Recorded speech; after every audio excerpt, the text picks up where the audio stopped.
The following is a presentation of the Belly Up Sports Media Network. 1420 Sports Bar Podcast, for beer, the sports talk, and a whole lot more. Join host Brent Radlinsky as he bellies up to the bar and gets the conversation going that'll make you think you're sitting in your local watering hole. It's sports, beer, and shenanigans, so sit back, grab a few beers, and let's get in.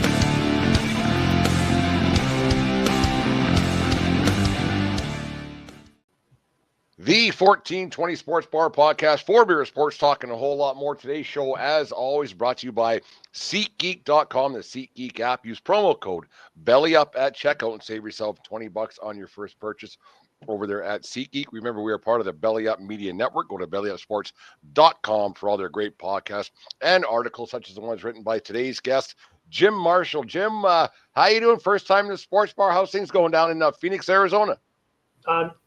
Doing very well. Things are going by very well. I will let people know that we are looking at some rain tonight. That's a bit different. Shouldn't have a rain out during spring training. That's almost sacrilegious almost down for that part of the world. It is almost sacrilegious. We actually had some rainouts on Friday, the first time in quite a while that we've had some rainouts. We had a storm that dumped about an inch of rain and canceled all the games but two of them. We were talking off air for half a second there, how spring training, how it's grown over the years. It kind of coincides with your article you wrote, how baseball's in a really good spot. But let's go to and how attendance is growing. Let's start with spring training. Actually, now that you brought it up off air there a little bit, take us through it, because I've never been, and it kind of ticks me off a little bit that my sister's been down. She's not the biggest baseball fan, but she's had the pleasure of going down, and I've always been busy and other things going on. Take us through the average spring training day. Say if you're going to game at Camelback Ranch or wherever it might be, that gets people going, it gets people excited. And what makes spring training so great in the great state of Arizona? Well, living in the Valley for quite a while, I'm going on 57 years now. I've seen spring training grow. There was a chance back in the 90s when we were losing teams. At the time, the Cleveland Indians had left, and they've since come back, now the Guardians. And I think people sat back and took spring training a little bit for granted and just figured, well, they didn't need the fancy stadiums. They didn't need the big clubhouses. And then when Florida started offering those things, teams were starting to go away. So Arizona got together and they came up with basically what they call a stadium use fee and said, hey, we need to start recognizing and keeping the Cactus League going because it's been out here since 1947 and really got popular in the 60s and 70s. So I'll fast forward up to now. You have all these new stadiums, like you mentioned, Camelback Ranch, where the Dodgers and the White Sox are sharing, Goodyear, where the Guardians and the Reds are sharing, Salt River Fields, which is the newest one, where the Rockies and the Diamondbacks are sharing, Sloan Park, the Cubs. All of the stadiums are new except for Tempe Diablo Stadium, where the Angels play. That was built in '69, but renovations are coming. And the big thing is that they put in multiple fields, and they made it, the batting practice, the pitching mounds, everything all within a certain area. And the one thing that the Cactus League really promoted, and they were able to keep the teams, is you're 45 minutes from the farthest from the stadium. So if you were at Sloan Park and you wanted to go to Goodyear to see a game, it would take you 45 minutes. In Florida, you're having 2-hour bus ride, maybe a 2.5 hour sometimes, bus ride, 3 hours. So that was the big thing. And then the Cactus League really got going with lawn seating. They introduced where you could just go out into the outfield and you'd take your towel out there and go out and do lawn seating. And then they did day and night games. So during the day, you'll have a game at 1 o'clock Arizona time, Mountain Standard Time, and then there's a game at 6 o'clock. So it got to be a competition with a lot of fans. I could do a day game, and then I'm going to a night game. And it just really has boomed. And obviously having the Cubs out here, they set an attendance league record today against the Mariners, 16,156, I believe it was, set the record. Obviously having the Dodgers, winning the World Series, the Rangers won the World Series before, having your local team has really just created a buzz. And all the teams, when you average it out, they average about 7,000 to 8,000 fans a game. So when you factor in all the 10 stadiums, it's just enormous. You already have the winter visitors from Canada, from the Midwest, and now people are planning their spring breaks coming here. I've talked to people that spring break is going on in the Midwest. They're coming out to Arizona to do spring training games.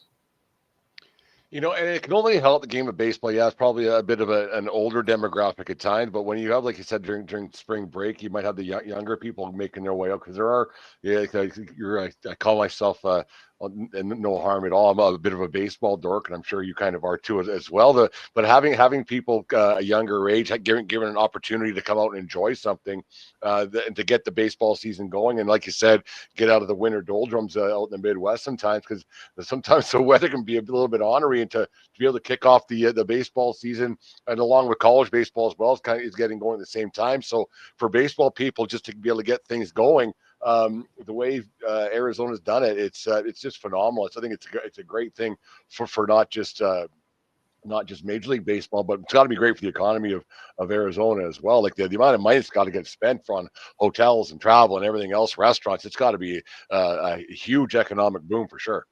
Yes, and last year was a perfect example. We could talk about the Barrett-Jackson auto auction that comes in the first part of January, usually the middle of January. Always draws a couple of million people, and they always set records selling cars. Then 2 weeks later, we have the world's greatest show on grass, where we have the Waste Management Phoenix Open, Yeah. and we also had the Super Bowl. Then you had spring training, and then you had the NCAA Final Four. So Phoenix has really, in the last 50 years, has really grown into a mecca, and people will come out here, and I think they factored in an additional 2.5 million people alone came out here last year alone, just from the 1st of January all the way through the end of March. And numbers are back and forth, but it was an estimated $1.2 billion into the economy. That's pretty good money if you can get it. So it's like being a podcaster or something. But it's got to be good for like you're not in your 20s anymore, but I'm sure you see guys that are in their 20s and 30s coming out to watch baseball and coming out to spring training with their families, and all different ages and everything else. But seeing younger people come out to watch spring training, it must warm your heart a little bit to see, like you said in your article, that baseball is not as dead as people think that it is, and it's not a third, fourth rate sport like a lot of people tend to believe for whatever reason, because football's number one for a multitude of reasons, and then NFL, then college football, and then you might put baseball or basketball in there. But it must feel good for a baseball guy like yourself to see people coming to watch the great game of baseball. Then it's not dead, like you said in your article, that you made 100%. I thought you were 100% spot on with the way you wrote that. Yeah, and we've seen a huge change, and I think a lot of that has been college baseball as well. It used to be when you were drafted out of college, what did it take you, 3-4 years before you got to the majors? Now you're starting to see guys in 1 and 2 years, where college baseball has changed. They don't use the aluminum bat anymore. They use that graphite composite. And I can bring up, Arizona State. That's how I grew to start loving the game of baseball. Was Arizona State had won 5 College World Series, and they got wind that they were playing at a stadium that sat about 2,500 fans at Packard Stadium. And when Phoenix Muni Stadium, where the old Phoenix Giants used to play when we had a AAA baseball team, and then the Oakland A's were doing spring training, Arizona State had an opportunity to buy that, and they did it. And they have turned that into an amazing college stadium. And they are one of the top attendants on this side of the Mississippi. And that really has sparked interest in baseball as well. And you've seen a growth, especially out here, because baseball, you can factor in, yes, June and July and August when our temperatures went 100 degrees, but you can play baseball year round. And that has really intrigued some of these club teams to come out here and do that.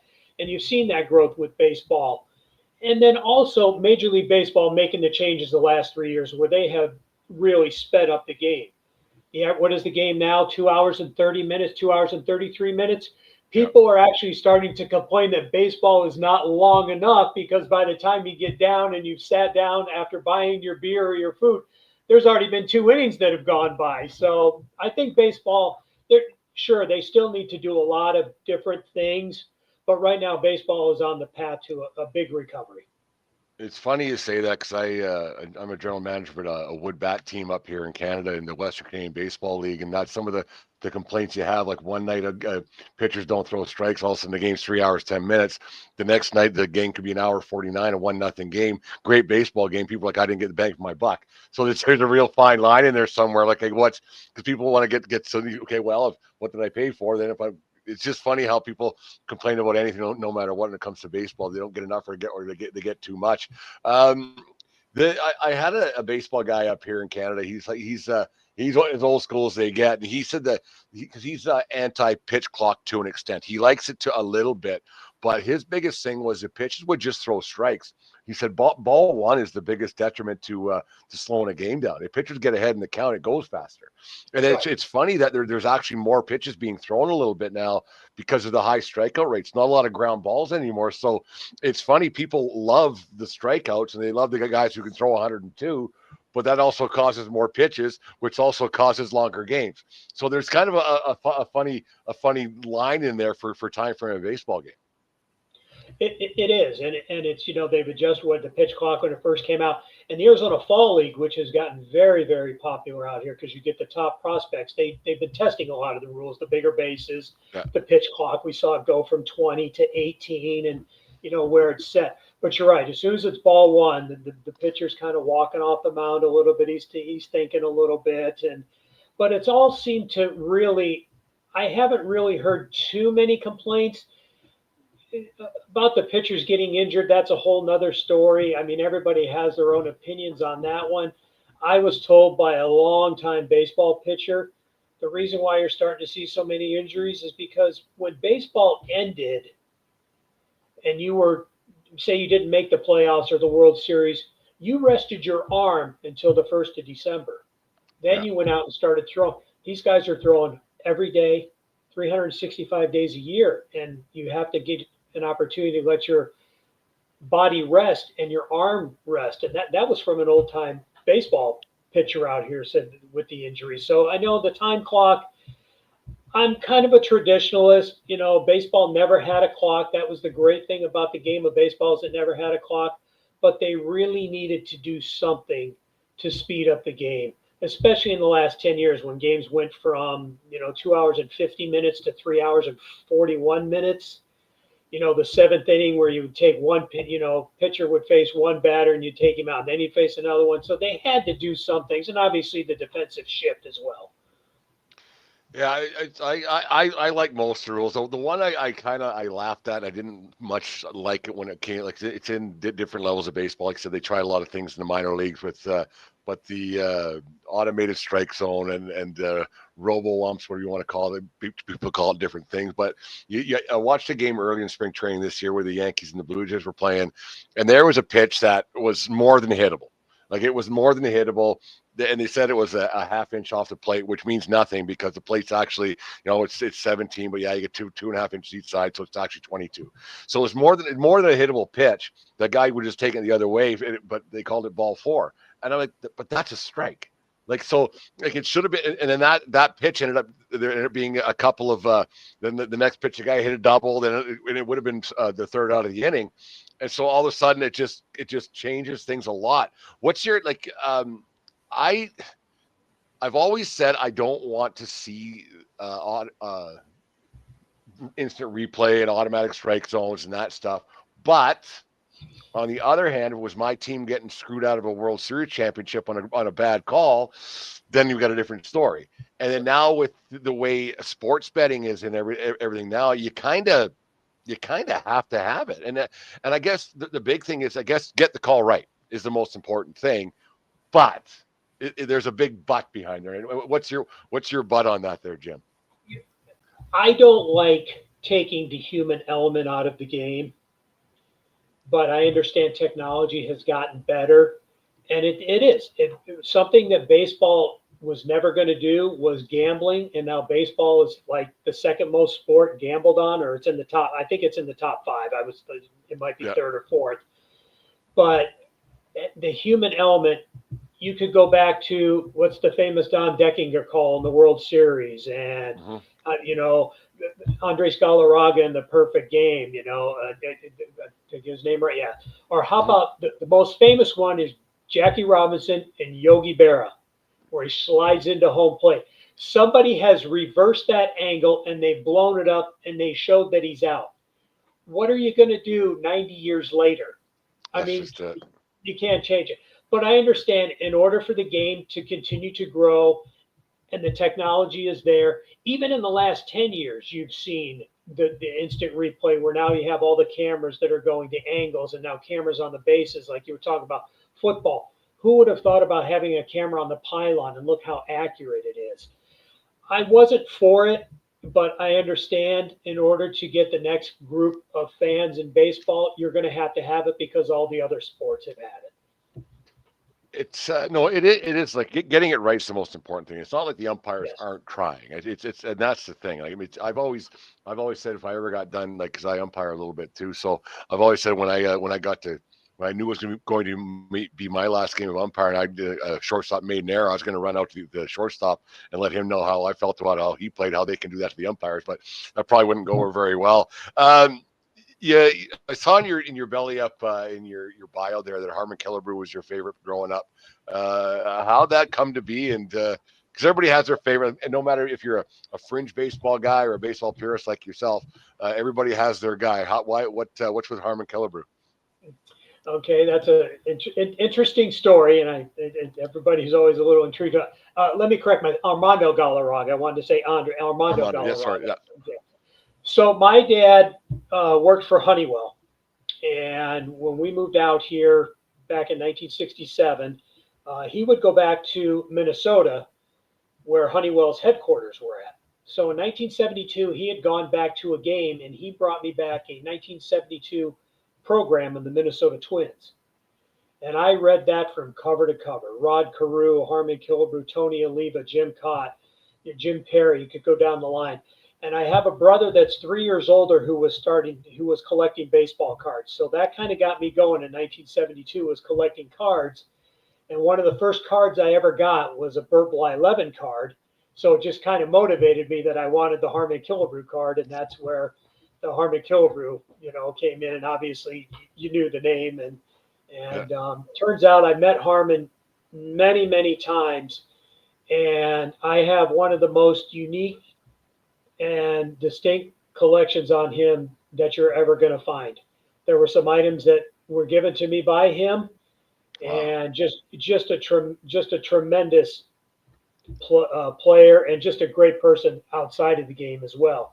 So I grew up a Minnesota Twins fan until the Arizona Diamondbacks came here. I've those Twins teams that were winning World Series in the '80s. They were something else, man. Like the old Hubert H. Humphrey Metrodome was rocking back in the day. Like, it was unbelievable, and just the way, like, I remember Kirby Puckett hitting one over the plexiglass, like, and that was the thing that was, it was really different about the Metrodome, was they had the plexiglass in the outfield. You just didn't see that. That's for hockey arenas, right? So you're like, what the heck is going on here? And I was 12 years old when that was happening. Like, this is kind of neat, and just how they were just Gary Gaetti and the whole Frank Viola, and just an unbelievable franchise they had out there. Great runs, and that new ballpark they got out there, it's not new now, it's new-ish, I guess, but the out Target Field, they've been there a couple times. Unbelievable facility. Like, it's fantastic, right downtown. It's fantastic.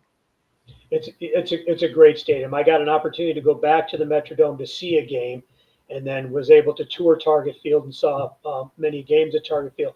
The one thing about the Minnesota Twins, they started doing it now that you're seeing teams 20 plus years later doing it. They built up through their farm system. You're talking Ken Herbeck, Gary Gaetti, Greg Gagne, Steve Lombardozzi, Frank Viola, and Tom Kelly was a manager in the minors, and he worked with these guys all the way through. Then you signed a few veterans like Don Baylor, and you brought Burt Bly-Levin back and everything. And Tom Kelly just let these guys go out and have fun. There was just so much friendship and brotherhood in the locker room that you saw from these guys. And winning it in 87 and 91 was just amazing. And now you start to see the other teams like the Tigers, went through a lot. The Astros have gone through a lot, and they said we got to step back and start building it through the farm system, and so you're starting to see that as well. But those Twins teams were a lot of fun. Like I was talking with somebody about this. I don't know how it came up. Baseball guys just bring up different stories all the time. You don't know how you get to that point sometimes. But we're talking about how the minor leagues has gotten how they downsized the leagues. There's not as many teams and everything else. So a lot of people don't get to grow up with a favorite team in that way anymore. Where your hometown guy. He played for a year here, then you get to watch him through the minors a little bit. Now, like you said, now guys in the big leagues after 2 years. That's kind of hurt baseball a little bit. Not like I'm not saying baseball's in a bad spot like we just alluded to earlier, but having the smaller communities throughout, there's only the one minor league team in Canada now out in Vancouver for the Jays, but not having those affiliated teams anymore. There's a lot more wood bat baseball leagues, independent leagues, and everything else, which is still good for baseball fans, but not having those affiliated teams around as much. It kind of you don't get to follow that team grow together to become a championship team or grow together to become the Minnesota Twins, or you may hate to say it, like the New York Yankees, who like the core four grew up together. Right. And that's the one that I was really surprised that baseball got rid of a lot of the teams. I mean, Burlington, Iowa had a team for over 100 years, and they were Guardians and Indians and White Sox, and you got to follow those teams. And now, it's not the same. So I guess maybe since baseball is more regional now, and we'll touch on that a little bit, that you can start to expand with the streaming and seeing the games wherever you want. Maybe that's where they think they're picking it up. But there's just something about missing minor league baseball, going out to a game on a Saturday night and seeing, tomorrow's major leaguers today was always the big thing that the Phoenix Giants used to say. No, it was huge. You talk about going to Phoenix, and for some reason, well, it's beautiful down there. I'm trying to warm up a little bit. So I used to go down to Phoenix quite a bit. I've been down there 5 or 6 times for different baseball trips, and I think the ballpark there is fantastic. I've never had a bad time there. The area around it was pretty good. I've actually ran into a funny story when Cooperstown was just around the corner there, Alice Cooperstown. I ran into I was sitting there having a beer on a Saturday afternoon by myself, and some guy came up and tapped me on the shoulder. He goes, "Do you want to be in a photo shoot?" And I said, "If I don't got to do anything, I'll do whatever you want." And so he goes, "Okay, good, sign here." So I signed a waiver, and out came Alice Cooper himself, and he served me a couple of beers, and we talked. I had a little BS session for 10 minutes, and Bob's your uncle. See you later. So I kind of have a little sweet spot in my heart for Arizona and the Arizona Diamondbacks in that facility. They're in a good spot right now. Their baseball team is in a very good spot. Do the people of Phoenix get to? Do they appreciate enough going to that? Because now you got a lot of transients. Are there a lot of Diamondbacks fans? There are a lot of Diamondbacks fans. Obviously, it's like any other town. When they win, they'll pack the stadium. 2 years ago, we made the World Series run. The stadium was electric. You could go back to the 2001 World Series. I don't want to, but we can. Yeah. Yeah, it was just, it was just electric. The whole town was just, ignited. You have to think Phoenix has really only been a major city really for about 50 years. The Phoenix Suns were our only professional franchise, and then until the Cardinals moved here, and then the Diamondbacks came, and then we had hockey, though we lost it, and to get all the 4 major sports. So when they won it, this town was just alive because we had never won a championship before. I mean, we had college baseball. That was really the only championships that we had. The Suns have been there 3 times, haven't won anything. The Cardinals lost, the Super Bowl. And so when the issue with Phoenix is July and August, it's so warm and people are on vacation, you'll get 10,000 fans a night. Now, last year, that was a little different because the team had won and the games are a little bit shorter and a little bit more interest. And they were up to about 17,000 on, Tuesday, Wednesday, Thursday. But they actually had the highest increase in attendance last year. And they went from like 24,000 to almost 30,000. This year, they're expecting 30,000, obviously signing Corbin Burns. The issue with the stadium is it's too big. When they built it, That's a good It's point. 48,000 seats. So when Jerry Colangelo was here, and I'll mention this, there was a gentleman named Mike Gallagher and Mike Kennedy, prominent attorneys here. They were helping get the stadium going and everything, and listening to everybody. And they said, you need to make this stadium, 45 to 50,000 seats, because the fans will come. It's gotten to the point that the stadium is now too big, and the roof has to be replaced. I mean, they finally, last year you couldn't open it when the weather is nice in May and June. Yep. You couldn't open it because there was a risk if the cable snapped, it would drop a bunch of stuff on fans. Now they've got that fixed. So there's nothing like having the roof open. The plan is they're going to end up redoing the roof, and they're going to take out about 10,000 seats, and they're going to create a picnic area similar to what San Diego is. They're going to have a giant screen TV, and then the kids can go out there and they can play, and then you can come to the game. And that's going to be the big issue that's going to come up when the Diamondbacks take over the stadium. They still have a couple years. They're now leasing it from Maricopa County, and eventually they'll get to buy it. It's, politics, how that works out. It is a nice stadium. A lot of people forget it is now the third oldest stadium in the National League. And when you sit back and you go, the Diamondbacks have only been in here since 1998. You're talking Wrigley Field and Dodger Stadium. Yeah, it's but crazy. They've also gone through major renovations as well, where the Diamondback hasn't really gone through major renovations. Yeah, last year they replaced the sound system and the new video board and all that, but it really needs to be upgraded to modern facilities. You talk about that 2001 World Series the Diamondbacks pulled off over the Yankees in 7 games. Probably, I'm a Yankees guy. It's probably the greatest World Series I ever seen in my life. Just the level of play, the emotion behind it after 9/11 and everything else. It was phenomenal. Like it was drama right on through the whole thing, and right to the end. Luis Gonzalez got the hit, and the rest is history. It was emotion packed, and other than, I've said this to a lot of people before, other than people who are from Phoenix or who are Arizona Diamondbacks fans, everybody was actually rooting for the Yankees to win that one because of what happened in New York a month earlier. Take us back there, because it was man, that was like I still, you watch old videos and you watch things and you read stuff, and it's still. I don't want to say it brings a tear to your eye, but it's a bit of it tugs at your heartstrings a little bit. That World Series does. It does. And I was at an Arizona Cardinals football game, and then they had the night game. So all of us raced home to watch it, and I was with some of my friends and everything, and we're watching it at his house.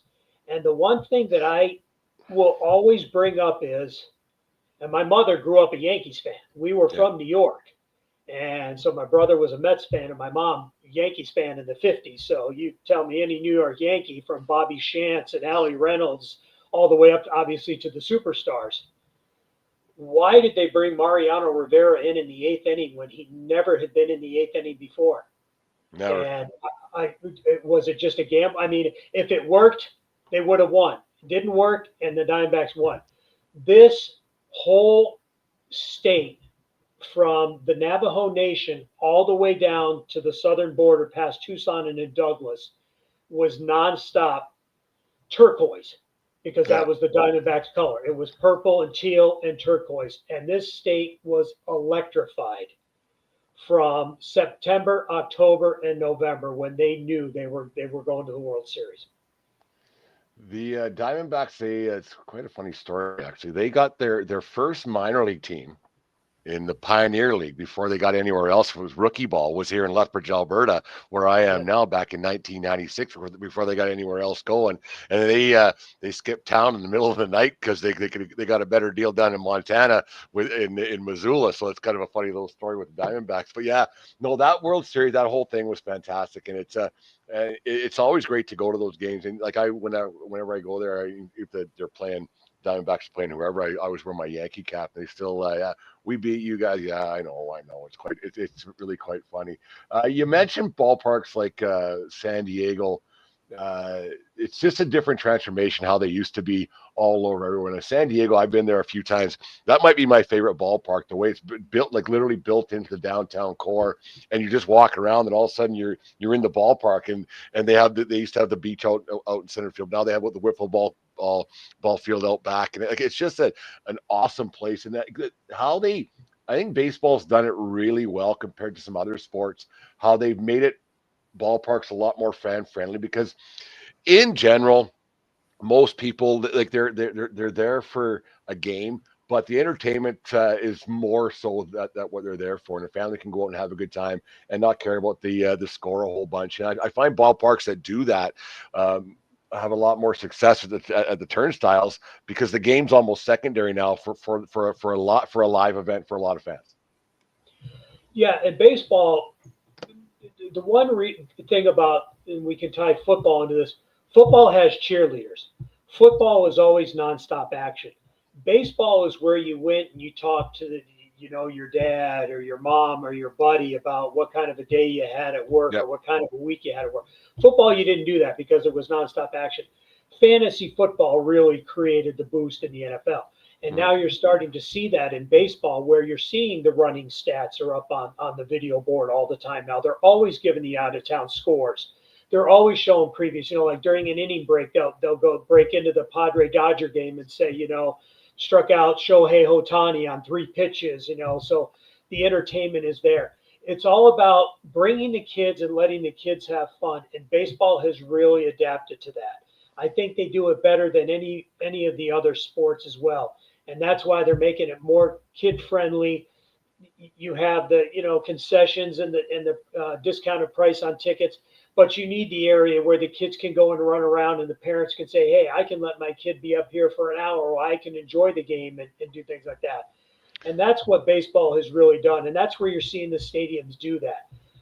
I fell in love with Camden Yards. I finally got to go there 2 years ago, and what an amazing stadium. Right in the area that needed to be done. Everybody can walk there. You're right. Petco Park is another one. Everybody can go right there. You're starting to see all these PNC Park. I'm hoping to get there. I understand they're doing quite an area. They're creating an area for kids as well. So, yeah, baseball is really trying to adapt to the younger demographics.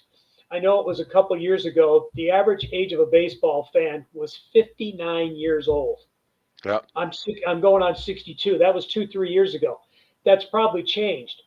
We have seen a huge increase from the 18 to 34 group. I work with some people, and they just love the game of baseball. They love going down there, getting something to eat, going into the game, being home by 9:30 at night now. And that's what's really boosted baseball. That's one thing that we're really focusing on with our local team here, is like the game is secondary. Go and have a good time. You win, you lose. Yeah, root for the home team and all that stuff. But let's have a good time doing it. And we're seeing a lot more younger people coming into and being more engaged in games like that, because like you said, like the rule changes, it had to be done just to make it a little more exciting and move, because everybody lives in the now. Everything's right now. We're living the Twitter, Instagram, whatever thing you are. Everything's right now, and then there's something's new right now all the time. So you gotta keep people's attention somehow. Like the video board and our mascot are probably our two biggest superstars on our team, because they're there and they're all over the place, right? The game's almost secondary, and the entertainment value's got to be there. Because people's entertainment dollar gets stretched pretty thin, so you better make it worth their while. Well, and when I was doing sports radio a few years ago, when I was co-hosting, we'd have President Derek Hall on, and I always get upset. I'm not a Dodger fan. Never have, never will be. Phoenix Giants was the San Francisco Giants AAA team, and they would always play the Albuquerque Dukes, and it was the Dodgers. And boy, you talk about a rivalry that even in the minor league. So I grew up disliking the Dodgers. And Derek Hall, same thing when the Cub fans come, Yankee fans, Mets fans. They're spending money. We're here to entertain them, and that's exactly what it's about. You take it for granted a little bit, but you want to entertain them because you want people to come back. You want them to enjoy the experience and everything. And that's what baseball has done a really good job. There was a time there when baseball wouldn't make their stars, be readily available. I mean, in spring training, it is incredible to come down here, and they tell you, spend time talking to the kids. I know they do it in the Grapefruit League, but the Cactus League started one day just playing catch with the kid out in left field, throwing the ball back and forth, and that's how the players, and now you're right up and you can take a picture with them, when the game is starting and everything. And baseball's really done a good job at marketing that, and they really need to continue that. Is it going to be popular as football? No, it never will be. But you can move it up the ranks. Where I know people now that would rather watch baseball than watch basketball, and that's big because basketball really boomed in the 90s and the 2000s. Yeah. Yeah, basketball is not like I've never been the hugest fan, but I used to watch it enough because I guess you're supposed to as a sports fan. But now it's all I don't want to say it's unwatchable because every sport has their moments. But there's times where they go, "Oh, this isn't entertaining like at all. Like it's just too much." Yeah, this is a baseball show, and we'll talk about basketball another time here. But no, it's I think the game's in a really good spot. A lot going on. You hear a lot of negativity. We can't be rainbows, unicorns this entire show here, Jim. We're going to talk a little bit of negativity, which I don't think it is. But you have a lot of people who say that there's a lot of teams that don't have a chance to win the World Series, and that's in every sport. There's teams no matter what. I'm watching Oakland and San Francisco, not Oakland, the Athletics, and the Giants playing right now on one of the TVs down here, and they don't have a hope of winning. They might if getting to 500 might be their World Series. Does baseball have a problem where it's really a have and have not situation? Or do teams just got to go and sign a guy here and there, and you can be competitive? Because Cleveland's not exactly a big market either. What's your take on big market, small market, or teams just got to, if they got a little chance, they got to go for it, maybe spend a couple of bucks? Like, I'm not saying go 300 million, but I'm saying if you're at 70, 80 million, you can go get a pitcher. You never know what could happen. Well, and the Diamondbacks are a perfect example. They went out and signed Corbin Burns. I mean, that was a shock. I went to bed 11:30 at night, and I get up the next morning, and they signed him at 1:00 in the morning. And breaking news: there is a salary issue in baseball where you can have the teams that have the bigger markets. Like baseball, they were so happy last year that it was a Yankee-Dodger World Series because the ratings just went through the roof. Well, that put more money in, for the Yankees and the Dodgers. I do believe they need what you would call a salary cap. I don't know if they're ever going to get one. That's going to be the next. I don't think. No, that's going to be the next labor talk. I don't want to make it too. I'm not for the players. I'm not for the owners. I'm for the fans. Yeah. If the owners insist that they're losing money, open your books. They don't want to open their books. If the players are saying that baseball is growing by leaps and bounds, show it. Show it at the stadium. Show it at the field. Show it when you play. So that's also a thing to factor in. Does somebody like Minnesota or Arizona, now even the White Sox, the Athletics, they don't have the payroll, the Marlins, Toronto. Though Toronto lately has been spending, I guess you could say Tampa Bay. There has to be a competitive balance. And I just don't know if they're ever going to get to that situation. So I'm using Arizona as an example. They went out and they signed Corbin Burns. If they don't get to the playoffs, are they losing money? I don't know. But you risk losing Zach Gallen, because are they going to be able to pay Zach Gallen what they're paying Corbin Burns? He may not say, I don't have the money. And then, Ken Kendrick may say, I don't have it. And he's going to move on.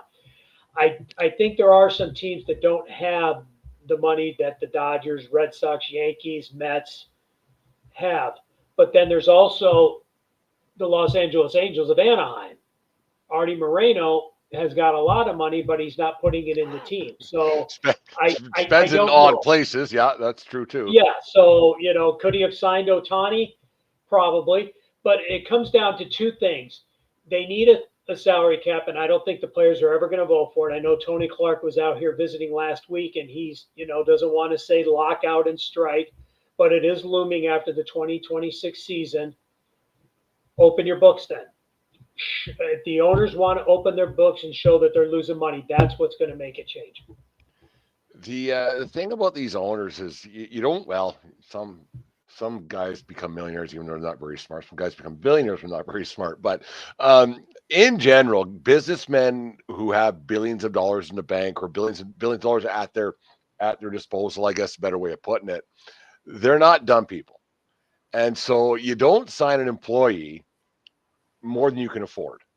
And that's always been kind of my thing. Like you don't over, like if you owned a coffee shop, you're not paying the barista $38 an hour, right? So I just always have a bit of a problem with owners saying they're crying wolf when they have employees who are making 25 million bucks. I just always have like, and everybody, you always hear the argument, well, no one's worth that. Well, he must be because someone's paying him.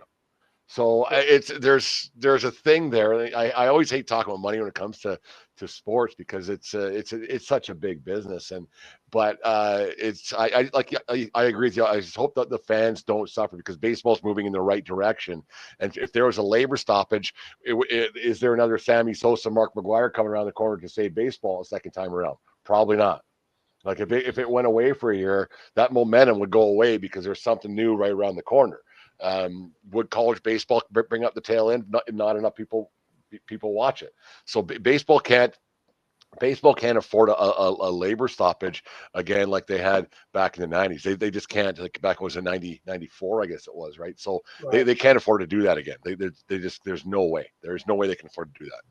Well, when they had the lockout or whatever just a couple years ago, that really offset some people because you're coming out of a pandemic and sports was there to help everybody around and get through it, and they couldn't even sit at a table and talk. But that's another topic and another time. Yeah. All sports is going to go through it. Hockey had a labor problem. NFL had NBA's got a labor problem. So yeah, it comes down to in the end, the fans are the ones that are going to be hurt because they were joking with a colleague at work. The cheapest beer at Dodger Stadium is now $19. It's insane. The most expensive beer is $59.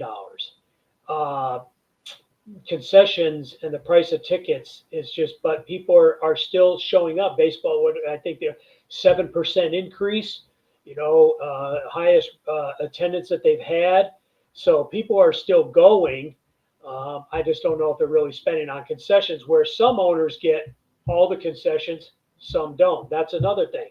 So you have to make it fair. Why is, owner A gets all the concessions and all the parking and owner B only gets what's ticket sales. So that's the competitive balance that I have a problem with. But I'm like you, the players should go out and get any money that they can. If an owner is willing to throw out that kind of money, then do it. But I'm also in favor of the owner, and I bring up Jordan Montgomery. Ken Kendrick came out and admitted last year that it was a mistake to sign him and said, he rushed into it and, he wouldn't do it again. You should be able to call the players out and the players should be able to take it. They did it, years ago back in, before get off my lawn guy, Yeah. But they should be able, if you're making that kind of money, then you should be held accountable as well. It is crazy, and then you see like I'm watching the Oakland A's in their Kelly green uniforms, and like, I'll probably say Oakland A's for the next 10 years. There, Jim, it won't go away. It's been built into everybody's system for so long, and how that fan base, it's too bad that the owner was the way he was, and it's too bad that the fans suffered. But on the other hand, there was a lot of nights you could shoot a gun in that place, you wouldn't hit anybody. Right. And so, and I've always kind of wondered if I lived in a major league city, if my team wasn't very good or if because I go to games no matter what. But if my team was bad, as the A's have been forever, well, the Oakland A's were for a lot of years. Yeah, they've had some glory years for sure. I always wondered and thought to myself, how many games a year would I go to? Like there's 81. Would I go to all 81? Probably not. If my team's bad, like, do you go to 10? Do you go to 5? Because eventually you're like, well, what's the point? Because nobody really, and we say this a lot on this show, is nobody pays to watch the home team lose that often. Like you just don't. So there's a fine line there. Like, okay, yeah, the owner can Oakland's a different situation because he found a way to make sure that they would not be very good, so he could say, "Well, I'm losing money here, so I'm leaving." But Right. there's a lot of teams you're like, "Geez, how many games? Like, how many games would you go to a year if your team's that bad?" Like in Well, Chicago with the White Sox, like yeah, historically bad last year, 100 and what, 120, 121 losses. yeah, when the Diamondbacks just 3 years ago, when the Diamondbacks went 51 and 111, I went to I think 18 games, Yeah, and now that's not counting. Now I'm fortunate I get press pat. I'm able to cover them in the press box, so I was able, but just to go as a fan, and that you're right. The Oakland situation is really unique because that stadium was just run down. yeah, And it's gotten to the point, if you remember, back in the 80s and even into the early 90s, everybody threatened to leave. That's how the Arizona Cardinals came out here from St. Louis. hmm They were promised a stadium, though it did take 20 years to build it. If you come, if you build it, they will come. Now people have kind of reversed that option. If you've got $1 billion, you're building your own stadium. oh And yeah, that's the problem that was going on in Oakland. I think you're seeing it in Tampa Bay as well. You know, they're trying to force the owner out. And so you've seen a huge change in that. And people are just saying, look, they're not getting my money. If he's got this kind of money, he should be able to put up the stadium and pay for it and then let me go and do it. So you're right. It's a unique situation. The Oakland, I will never understand because now they're spending money because he knows in 3 years that he's going to be in Las Vegas and he's well, going to have to pay the that's guys still anyway. that's still not exactly 100% yet, but yeah, it's getting No, there. it still isn't. Yeah. The Yeah, Diamondbacks were just there over the weekend and they were talking about it. You know, here's where the stadium is going to be and it's going to take 3 years to build it. It's interesting because they're only going to play in Sacramento for a year. Where are they going to go after that? back to Oakland. Yeah. Who So, knows? I mean, Uh, if I'm the owner and baseball is going to expand eventually, and you would hope Montreal is going to be one of the teams that's going to get it. yeah. But if I'm somebody in Oakland, I'm going to say, come down to Oakland. I'm going to get you a brand new stadium, and I want baseball back in Oakland. But you're going to have to build your own stadium. Yeah, it's spicy. Jim, you talk about college baseball and you had the minor leagues down there in Phoenix as well with the Giants and then Major League Baseball.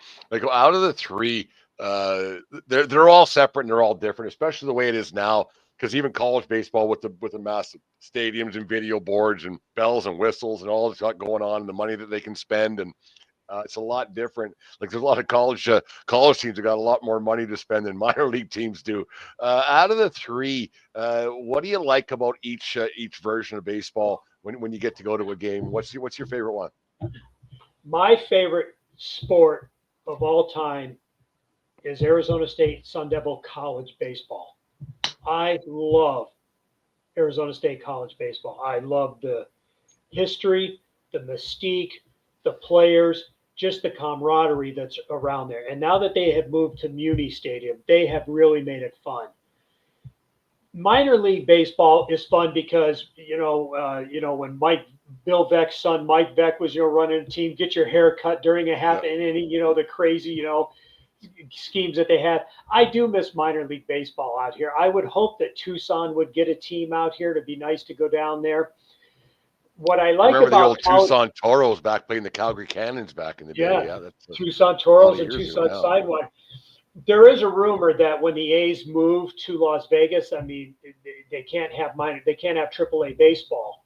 I think you can only have AA baseball. There is a rumor that Tucson would be willing. Tucson wants them, and they have a stadium down there where the White Sox and the Diamondbacks used to Yeah. share, Tucson Electric Park, that they could do.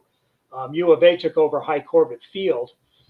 College baseball, the players obviously are a lot friendlier. Um, they know they're working a little bit harder because they know the next level is to try to get drafted. Minor league baseball, it's fun to see somebody aged 31, 32 trying to hang on. Drew Maggi, who finally made it up to the Pittsburgh Pirates last year, he was at ASU, 33 years old, 11 years in the minor leagues. I like the inning breaks during minor league baseball. College baseball, I like fans in the stands that can talk about the old college baseball and how it was and then how it's changing. Yeah. And then obviously Major League Baseball, just the new players that are coming up. So they each have their own uniqueness. But boy, I'll tell you, I love going to Arizona State University Sun Devil baseball. I've said it a lot on this show. That's one of the things I'm really jealous of is about Americans is the way you guys embrace your college sports, or all sports, but college sports in general. Like we don't have that up here at all. Like that, there's a team here and whatever. Nobody, and I'm going to flat out say nobody cares. Parents and girlfriends. That's it. That's all that really cares that play. But the way your guys as alumni and the fans of cities and everything just get behind college sports at all levels. And then you watch a college baseball game on TV. You're like, what the heck is going on here? Because you just wouldn't get like we have a junior college program up here, and like I said, parents and girlfriends go to the games, and it still gets a bit chilly at times. But yeah, it's crazy how Americans get behind their college sports. That's like I'm really envious of that for sure. It's fantastic. ASU and U of A are playing tonight down in Tucson. Yeah. And they will put 10,000 fans in that stadium. Oh, I'm and going to tune into that one. It will be half and half, and the rivalry that goes on. And Arizona's a little unique because Arizona's got some fantastic JUCO out here, junior college. Yeah. Obviously, Central Arizona College and Yavapai College, where Merrill Kelly went, Kurt Schilling went, Phoenix College. They've won College World Series before. So, like you said, baseball year round. College baseball is what put the state of Arizona on the map.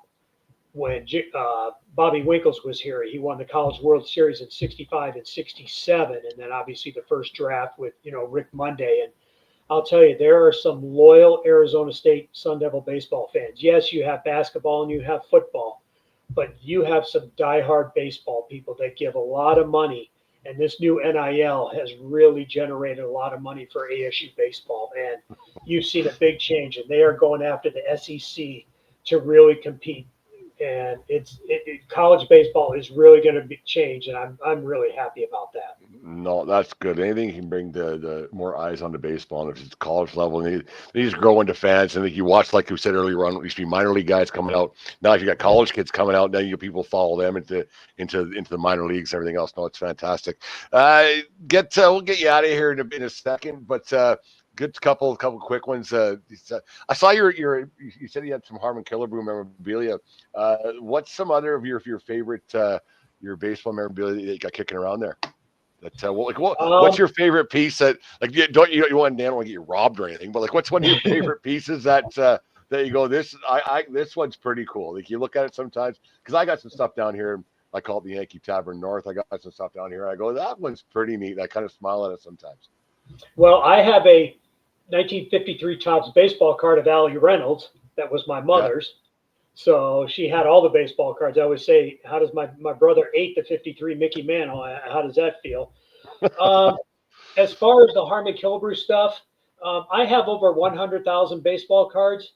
I've been collecting since '72. I've got complete sets through the 90s and then into the 2000s. I have some unique stuff. I have some stuff that goes back to the 30s and 40s. There's a couple of items on Harmon Killebrew that I have that are pretty unique.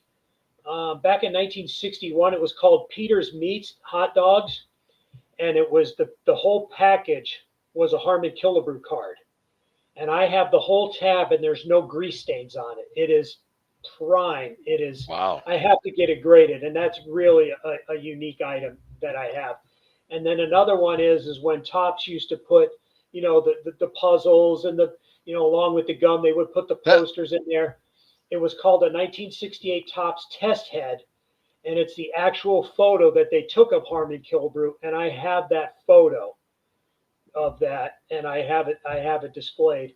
And then my other big thing, other than having a lot of Harmon Killebrew stuff, is I have at the time the 500 home run hitters who were alive.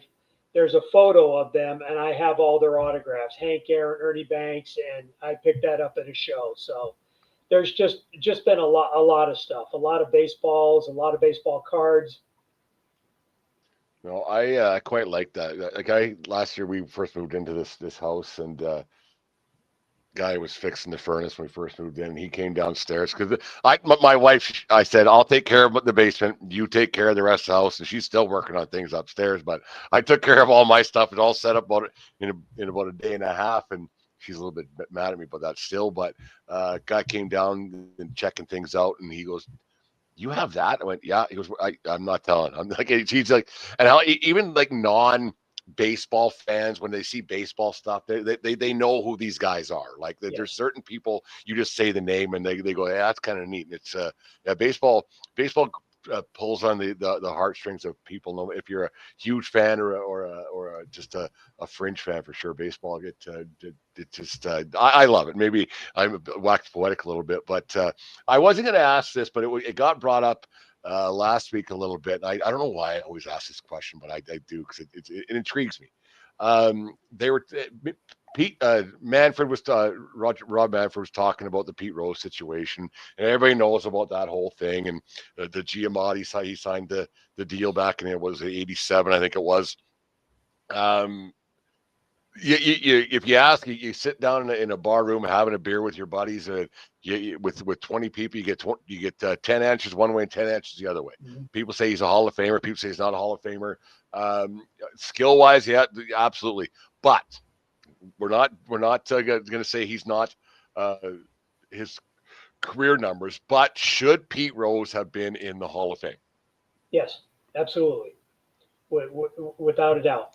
And I don't want to start controversy either, but no, all the steroid players should be in the Hall of Fame as well.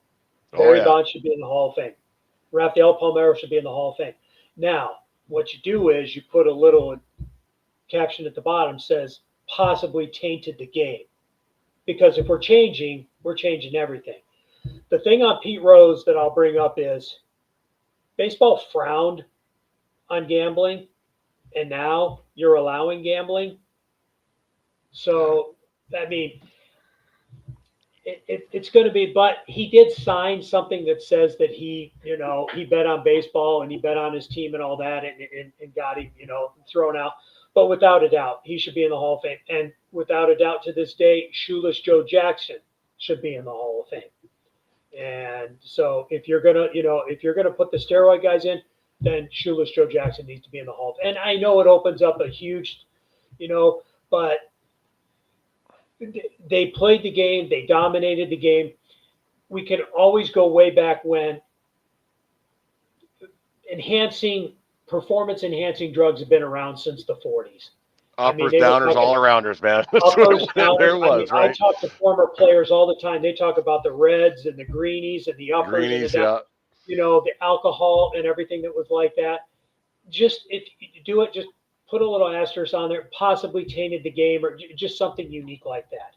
But it's time that you let Pete in, and I feel bad because he's passed away, and he should have been in a long time ago. Dick Allen is another one. Now he's not around anymore. I mean, Ron Santo. There's numerous guys that to this day. That Veda Pinson, Al Oliver. We can go on. I mean, if you're going to let some guy, Scott Rowland, eligible. Bert Blyleven, who I think should be in the Hall of Fame. It took him that long. He's basically a 500 pitcher now. His strikeouts did it, but there were guys that. I've never seen a player in any sport campaign for himself the way Blyleven did. Oh my goodness! Like he worked hard at that. He almost worked harder to get himself to the Hall of Fame than he did in his body throughout his career. Yeah, it was crazy. He did. He was, and he was on some bad teams, but you got to think of his strikeouts and his curveball. When he retired, he was the number 5 strikeout guy, and some of these guys, so they're starting to let in some of the guys, and people make you wonder, oh well. Bill Mazeroski shouldn't be in. Yes, he should defensively. So if you're going to do it that way, Pete Rose should be in for what the man did on the field. Then you might want to put an asterisk after his playing career was over. This is what happened. You mentioned Mazeroski, the baseball is such a game of moments, right? It's just things that happen a certain time in history, and Mazeroski has one of those moments. Right, so yes. He should be in almost just for that. It's just right. Am I wrong on that? You have those moments that people know who you are, and that almost gets you 20% of the votes right off the bat. I just, because baseball, Yes. that's the type of sport baseball is. And it is. It's all about numbers. And we bring up numbers for everything. He was consistent throughout his career. And defensively, you could count on him turning the double play and getting Pittsburgh a win with, bases loaded, and he could get two, throw it to home and get it to first for a double play. And that was what you were after, was the consistency of some of these guys. Kirby Puckett was another one. I mean, his career, should he be a Hall of Famer? Are you adding on 5 years, but what the numbers that he did? So now you're starting to bring in players, and, we're not going to see a 300-game winner anymore. Possibly may not see a 500 home run hitter anymore. So now you've kind of adjusted it a little bit, where, somebody like a Todd Helton, it could be in the Hall of Fame. Ted Simmons defensively, So now you've got to look at aspects. And I think Bill Mazeroski set that up when he finally got in. Yeah, you brought up Scott Rowland earlier tonight, and I was thinking about him last few weeks ago, and I was reading something, and I find him to be in the Hall of pretty good. Actually, the Hall of really good, but Hall of Fame's a bit lofty for Scott Rowland. That's what my own personal opinion on that one. Again, he's a really good player. Yeah, but when that's just my thought. Yeah, when they put Harold Baines in, that opened up everything. That opened it up for Scott Rowland. When you put Bill Mazeroski in, now you got to think of Omar Vizquel, right? Louis Aparicio was a great fielder too. So when you open it up in a different segment for somebody, defense or consistency over the time, that's when you're going to see maybe an Al Oliver or a Veda Pinson is finally going to get in there as well. Al Oliver, if he does get in, should be wearing the Expos uniform, in my opinion. That's my opinion. Most likely it'll probably be a Pirates, but but the Expos, yeah. And it's really sad what happened in Montreal. They deserve a team. Montreal is passionate about the game of baseball. Yeah. I don't know. We were in last year. We were in Toronto when we did the cruise up to Nova Scotia and stuff, and talking about Toronto and the stadium and everything like that. And then I asked the guy, he was the tour guy, because he took us to Old Toronto Stadium, and they held the Olympics, and now it's a park and everything. And I said, what about Montreal? And he says Montreal deserves a team, and they should have it back, because just the passion that Montreal has for baseball, almost to the point that he said that they care about baseball more than they do in Toronto. Yeah, they do. No, when they lost that team, because it's been gone for about 6 or 7 years now. But preseason, the Blue Jays used to play a game at the Big O to wrap up their preseason, and you couldn't get tickets, packed. It was crazy, and it was just unbelievable what they would do there in the same old field, the same old fence that was too high to jump through, the whole thing. So no, it was the memories that come through your mind, because we used to, when I was a kid, we would only have 3 channels. We wouldn't get before we had cable. So on CBC, we would have the Expos games, and on CTV you'd have the Blue Jays games, and they were only once or twice a week, maybe on weekends, right? So that's only and then once we got cable, then you get the game of the week, because we only got ABC, NBC, and CBS, and then it wasn't any local stuff. So so you really had to pick and choose where you grasp on the baseball, but then you read the box scores and baseball cards, and the rest it was, right? So I was an old baseball fan when I was very young, picking and choosing and listening to things on the radio when I was a young guy, trying to find baseball content. Now you turn on a phone, it's everywhere. So it's kind of funny how it all works out. Which has really made baseball grow more than any other sport. And I had written the article about radio and baseball, where it's through the roof now, because you could have somebody living in Phoenix listening to the St. Louis Cardinal games. Yeah. And you may not necessarily get them, and we didn't really touch on, my only thing with baseball is they need to fix the blackout. How can you live in Iowa and not be able to see the Cubs, the White Sox, the Royals, the Twins, the Cardinals, the Brewers? That's unbelievable. But you can listen to them, and people are starting to say, hey, if I can't watch them, I'm going to listen to them. And that's how baseball, now that baseball streams more than any other sport, twofold the numbers are enormous. because there's always putting it under your pillow and falling asleep listening to a baseball game. You can't really do that with football and hockey because it's really more action. Where baseball, and you can go back to Vince Scully and John Miller probably today. I mean, we just lost Bob Uecker, but they actually put you not to sleep, but they relaxed you listening to the game, and that's what I love John Miller. I watched the game the other day with him. He wrote a book, Confessions of a Baseball Purist, back in the late night. Unbelievable. Like the voice of Sunday Night Baseball. He still is to me to this day. You watch other games now, and he hasn't been around Sunday Night Baseball for a long time. But when he's not on, I still hear it in my ear. Like John Miller should still be doing this. Him and Joe Morgan were so fantastic on Sunday Night Baseball. Oh, they were dynamite. And I don't know who's going to get. ESPN is dropping the Sunday Baseball after this year, and baseball all around. Crazy. Most likely, it's probably going to be Fox will pick it up. Baseball's got to be a little bit careful. You don't want to put it on Netflix. You don't want to put it on Amazon because a lot of people don't want to do that. People won't. Right. But if you offer it on Fox and you do an over-the-air game, on a Thursday night or a Friday night or Saturday and Sunday, obviously you're going to get back. And, losing Bob Uecker, the only real, I guess, announcer has been doing it for a long time. Obviously, Kansas City Royals on radio, he's been doing it since 1969. But John Miller is probably the last of what you would call a spokesman for the game of baseball in the way that they announce the game and stuff. And baseball's got to find a way to get that back with some of these guys as well. It's crazy. Like you think about all those guys that are gone now. It's like, wow, man. And you listen to forever. Like and there's voices that you hear, and like even if you're a fan, I'll get you out of here in half a second. But even if you're a fan of one team, and then if you're like I'm a Yankee guy, obviously, and then you watch the Yankees are playing the Toronto Blue Jays, so now I can't watch the Yankee feed because the way streaming is and whatever. That's what we talked about. And then you watch the Yankee game, and Michael Kay's not talking. It's like this doesn't sound right. It just doesn't sound right, right? Or the other way around. If I'm watching a Blue Jays game on the Kansas City Royals feed, and I don't hear Buck Martinez, this doesn't sound right. It's just funny how your mind plays tricks on you a little bit. I know. Well, John Sterling retired last year, right?